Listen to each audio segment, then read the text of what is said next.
Pemirsa, program vaksinasi COVID-19 tahap pertama dengan sasaran tenaga kesehatan di Banjarmasin telah selesai dilaksanakan. Bahkan vaksinasi bagi nakes di Banjarmasin telah tercapai melebihi target sasaran. Jumlah nakes yang berhasil disuntik vaksin berjumlah 10.238 orang atau sebesar 155,35%. Pemirsa, berikut kabar lengkapnya.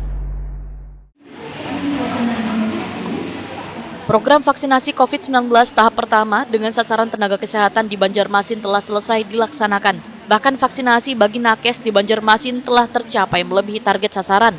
Pada target awal, nakes di Banjarmasin yang disuntik vaksin Sinovac COVID-19 berjumlah 6.590 orang. Sementara jumlah nakes yang berhasil disuntik vaksin berjumlah 10.238 orang atau sebesar 155,35%. Demikian dipadahkan Kepala Dinas Kesehatan Banjarmasin Dr. Mahliriadi SHMH, Wetakoni Prima TV Jelang Tengah hari Selasa 9 Maret 2021. Mahliriadi menegaskan capaian tersebut membuat Banjarmasin menjadi paling tinggi dibandingkan kota wan kabupaten lainnya di Kalimantan Selatan dalam pelaksanaan vaksinasi untuk tenaga kesehatan. Berhasilan ini tentunya karena terlepas dari usaha wan ikhtiar yang dilakukan pemerintah kota Banjarmasin dalam penanganan vaksinasi. Begitu juga gencarnya Dinas Kesehatan Banjarmasin dalam melakukan program vaksinasi dengan cara memberikan pelayanan di 26 puskesmas, termasuk dengan cara jemput bola mendatangi nakes di berbagai rumah sakit.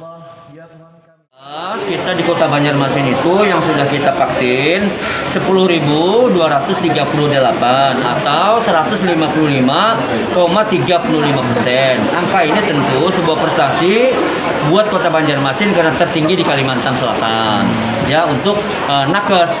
Sedangkan untuk lansia capaian kita sampai dengan hari kemarin 1.592 atau 2,86% dan ini masih berlangsung. Terus kita jemput bola termasuk para pekerja publik. Kami akan mendatangi kantor-kantor pemerintah yang ada di Kota Banjarmasin dan kantor-kantor pelayanan publik, termasuk mal, termasuk pasar, termasuk wartawan juga sasaran untuk pemberi akan kita vaksinasi. Oke. Mahliriadi berharap program vaksinasi ini bisa berjalan dengan baik, namun warga yang sudah tervaksin maupun belum tetap diminta untuk mematuhi protokol kesehatan.